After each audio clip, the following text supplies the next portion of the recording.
আসসালামু আলাইকুম। অ্যাসাইনমেন্ট 2022 দশম শ্রেণীর প্রিয় শিক্ষার্থী বন্ধুরা, এমএস ইজি টিচিং ইউটিউব চ্যানেলের পক্ষ থেকে তোমাদের সবাইকে জানাই শুভেচ্ছা ও স্বাগতম। আশা করি তোমরা সবাই ভালো আছো। চলে আসলাম তোমাদের 2022 সালের দ্বিতীয় সপ্তাহের ইংরেজি প্রথম অ্যাসাইনমেন্ট নিয়ে। শিরোনাম এ fact file on important dates in the history of Bangladesh.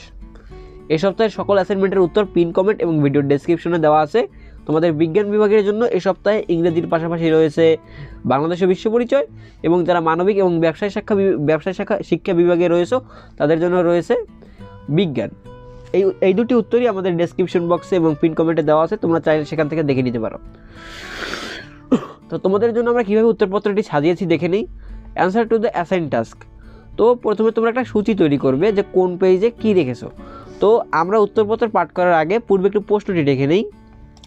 তো তোমাদের প্রশ্নে বলা হয়েছে এ fact file on important dates in the history of Bangladesh. তারপর দিয়ে দেওয়া হয়েছে ফ্যাক্ট ফাইল কি। Fact file a fact file is a collection of information about a particular subject. অর্থাৎ একটি ফ্যাক্ট ফাইল হলো একটা নির্দিষ্ট বিষয়ের সম্বন্ধে তথ্য সংগ্রহ করা। তো তোমাদের এখানে যে গাইডলাইন্স অফ রাইটিং অ্যাসাইনমেন্ট দেওয়া হয়েছে এর প্রত্যেকটি, তোমাদের যেখানে গাইডলাইন্স দেখাই একটু জুম করে, এই যে guidelines for writing assignment steps oblique stages দেওয়া হয়েছে 1, 2, 3, 4 প্রত্যেকটি স্টেপ মেনে আমরা তোমাদের জন্য অ্যাসাইনমেন্ট তৈরি করার চেষ্টা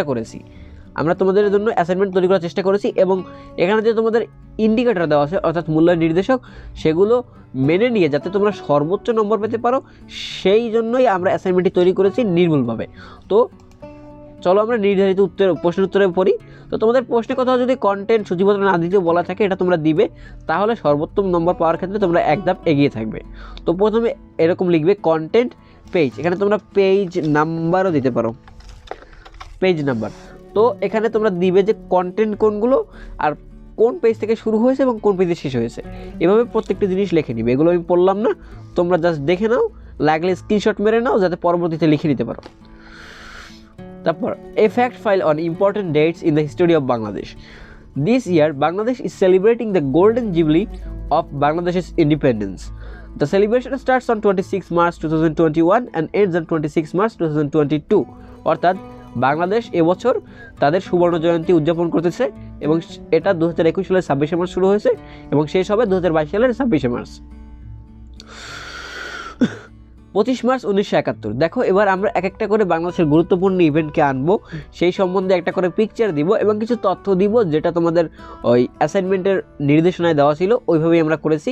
তো বাংলাদেশের তোমার যে গুরুত্বপূর্ণ দিনগুলো রয়েছে তা তো অনেক রয়েছে, তার মধ্যে নির্বাচন করে কিছু নির্দিষ্ট দিন আমরা এখানে উল্লেখ করেছি। তোমরা চাইলে এর থেকে বাইরের কিছু ডেট এনে তোমরা সংযোজন করতে পারো, আবার এর থেকে বিয়োজনও করতে পারো, কোনো সমস্যা নাই। 25 মার্চ 1971 জেনোসাইড ডে। এখানে একটা ছবি দিয়েছি, এই ছবিগুলোর পিডিএফ লিঙ্ক আমরা তোমাদের ডেসক্রিপশন বক্সে দিয়ে দিব, যাতে করে তোমরা একটা প্রিন্টেড ডকুমেন্টে মানে তোমরা প্রিন্ট করে এটা পেতে পারো। দেখো এখানে আমরা প্রত্যেকটি ছবি সুন্দর করে একটা পিডিএফ এখানে দিয়েছি, তোমরা গিয়ে 10 টাকা 20 টাকা যা লাগে তা দিয়ে প্রিন্টের দোকান দিয়ে প্রিন্ট করে নিবে, তাহলেই তোমরা মানে তোমাদের এগুলো কেটে মূল খাতার অ্যাসাইনমেন্টে লাগিয়ে তার নিচ থেকে লেখা শুরু করবে, ঠিক আছে। দেখো on the night of 25 March the Pakistani military began a violent crackdown to suppress the Bengali opposition. Bangabandhu Sheikh Mujibur Rahman was arrested and taken to the West Pakistan. British journalist Simon Drink in hiding reported a massacre unfolding. তারপরে আমরা প্রথম ইভেন্টটি শেষ করলাম যেভাবে তোমার প্রশ্নে দেওয়া বলা ছিল ওই নির্দেশনা অনুযায়ী। তারপরের ইভেন্টটি আসো 26 মার্চ 1971 ডিক্লারেশন অফ ইন্ডিপেন্ডেন্স, অর্থাৎ স্বাধীনতার ঘোষণা। এখানেও আমরা একটি চিত্র দিয়েছি, দেখো তো চিত্রটা তোমরা সংগ্রহ করে নিবে। তারপর দেখো বিফোর হিজ অ্যারেস্ট, অর্থাৎ বঙ্গবন্ধুর অ্যারেস্ট হওয়ার আগে Bangabandhu Sheikh Mujibur Rahman called upon his people to resist Pakistani forces of occupation in a declaration that read this may be my last message. দেখো এটা যেহেতু বঙ্গবন্ধু বলেছেন, তার একটা বাণী, ঐতিহাসিক একটা বাণী, তোমরা যদি এটাকে রঙিন কলম দিয়ে লিখো তাহলে তোমাদের অ্যাসাইনমেন্টটি দেখতে আরও সুন্দর হবে, তাই আমি এখানে কালার করে দিয়েছি। তোমরা এই কালার করা অংশটুকু রঙিন কালার দিয়ে লিখতে পারো। This may be my last message from today Bangladesh is independent. I call upon the people of Bangladesh wherever you might be and with whatever you have to resist the army of occupation to the last. your fight must go on until the last soldier of Pakistan occupation army is expelled from the soil of Bangladesh and final victory is achieved. দ্বিতীয় নম্বর পয়েন্টে কি দিয়েছি, this declaration of independence marks the beginning of the Bangladesh liberation war and is observed as Bangladesh independence day. তার পরবর্তী ইভেন্টে চলে আসলো 10 April 1971 এ গভর্নমেন্ট ইন এক্সাইল। তো দেখো আমরা এখানে একটা ছবি দিয়েছি, ছবিটা তোমরা পিডিএফে পেয়ে যাবো। Following the Pakistani military crackdown Awami League leaders crossed over to India for safety. অর্থাৎ আওয়ামী লীগের যারা প্রতিনিধি ছিলেন তারা তাদের সুরক্ষার জন্য ইন্ডিয়ায় চলে গিয়েছিলেন। On 10 April, the People's Republic of Bangladesh government was formed in exile with Bangabandhu Sheikh Mujibur Rahman as the president and Tajuddin Ahmad as the prime minister। অর্থাৎ 10 এপ্রিল তাজউদ্দিন আহমদকে প্রধানমন্ত্রী এবং বঙ্গবন্ধু শেখ মুজিবুর রহমানকে রাষ্ট্রপতি করে একটি সরকার গঠন করেছিলেন। There were spontaneous uprising throughout Bangladesh following the declaration of independence on 26 March 1971. On 12 April 1971, Colonel M.A.G. Osmani was appointed Commander-in-Chief of Bangladesh forces known as the Mukti Bahini. In addition to Mukti Bahini, guerrilla groups led by individual leaders successfully controlled some areas within Bangladesh. তো আমরা এই পয়েন্টটি ইতিমধ্যে শেষ করে ফেলেছি। তার পয়েন্টগুলো আনছি যে 14 ডিসেম্বর 1971 মার্টার্ড ইন্টেলেকচুয়ালস ডে। তো এই যে 14 ডিসেম্বর যে বুদ্ধিজীবী দিবস, এখানে যারা মারা গিয়েছিলেন, যাদেরকে মেরে ফেলা হয়েছিল, হত্যা করা, তাদের ছবিগুলো এখানে আমরা সংযোজন করে দিয়েছি, তোমরা পিডিএফ এগুলো পেয়ে যাবা। আর পরবর্তী উত্তর পড়ার আগে তোমাদের কাছে একটা অনুরোধ, যারা এখনও চ্যানেলটি সাবস্ক্রাইব করনি তারা অবশ্যই আমাদের চ্যানেলটি সাবস্ক্রাইব করে দিবে, যাতে করে যে কোনো অ্যাসাইনমেন্ট পাবলিশ করা মাত্র তোমাদের কাছে নোটিফিকেশন চলে যায়, এতে তোমাদেরই লাভ। আর আমরা প্রত্যেকটা অ্যাসাইনমেন্ট খুব সুন্দর করে সাজাই যাতে তোমরা সর্বোচ্চ নম্বর পেতে পারো। তো আমাদের এবারের যে টপিকটা রয়েছে সেই টপিকটা দেখাই। On 14 December 1971, just 2 days before the surrender, the Pakistani army and the local Rajakar militia collaborators, অর্থাৎ রাজাকার আলবদর আল শামস, পাকিস্তানি দোসর, আমাদের শত্রু যাই বলো না কেন, abducted and murdered hundreds of Bengali intellectuals। অর্থাৎ তারা প্রায় 100-র মতো বাঙালি বুদ্ধিজীবীদের মেরে ফেলেছিল, যারা মানে আমাদের বাংলার যারা সম্পদ ছিল, মেধা সম্পদ, আমাদেরকে মেধাশূন্য করার চেষ্টা করেছিল পাকিস্তানি ওই দোসরদের সহায়তায়। 14 December is observed as মার্টার্ড intellectuals day. অর্থাৎ 14 ডিসেম্বর শহীদ বুদ্ধিজীবী দিবস হিসেবে পালন করা হয়। পরবর্তী ধাপে চলে আসি 16 ডিসেম্বর 1971 ভিক্টোরি ডে, অর্থাৎ আমাদের বিজয় দিবস যেটাকে তো আমরা বলে থাকি। তো তার একটা ছবি দিয়েছি, এখানে অরোরা এবং নিয়াজি দুজনে সাইন করছেন তা কন্ট্রাক্ট, মানে আমাদের স্বাধীনতা দলিলপত্রে, এ থেকেই আমরা স্বাধীনতা লাভ করেছি। তো দেখো এটাকে আমরা কীভাবে পয়েন্টগুলো সাজিয়েছি। এখানে আমরা তো সবাই ইতিহাস লিখতে পারবো, কিন্তু যে এটাকে পয়েন্ট আকারে লিখতে হবে, তোমাদেরকে দেখাই, তোমাদের প্রশ্নে বলে দিয়েছে কীভাবে লিখতে হবে। এই যে মে 1971, এভাবে তোমাদের Pakistan army set fire to Bangladesh Tripura, এভাবে সাজাতে বলা হয়েছে। তো আমরা পরবর্তীতে লিখলাম এই যে on 21 নভেম্বর 1971 বাংলাদেশ মুক্তি, এখানে তোমরা মুক্তি লিখবে, মুক্তি বাহিনী and the Indian forces formed an allied command and went on to defeat the West Pakistani army. The resulting surrender was the largest in the number of prisoners of war since World War II, অর্থাৎ দ্বিতীয় বিশ্বযুদ্ধের পরে সর্বোচ্চ ছিল। Victory against Pakistan was declared on 16 December 1971. পরবর্তী ইভেন্টে চলে আসি।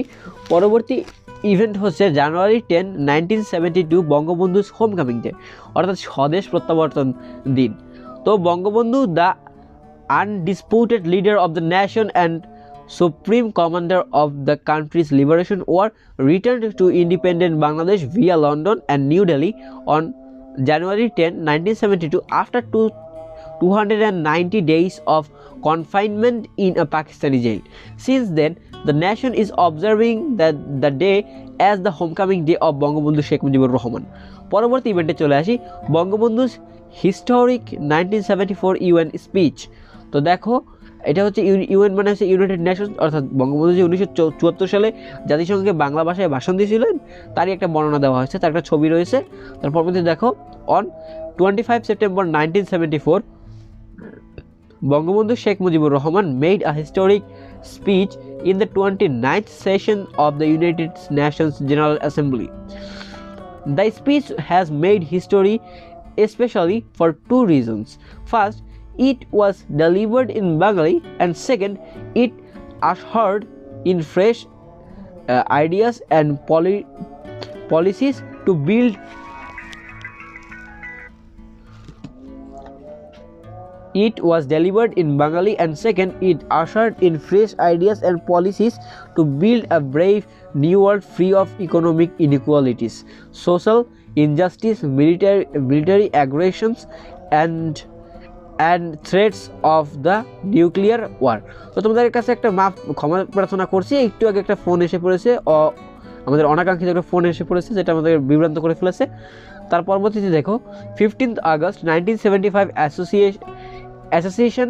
assassination of শেখ মুজিবুর রহমান, অর্থাৎ বঙ্গবন্ধু যে মৃত্যুবরণ করেছে তাকে যে বর্বরভাবে নৃশংসভাবে হত্যা হয়েছে তার একটা চিত্র আমরা এখানে দিয়েছি।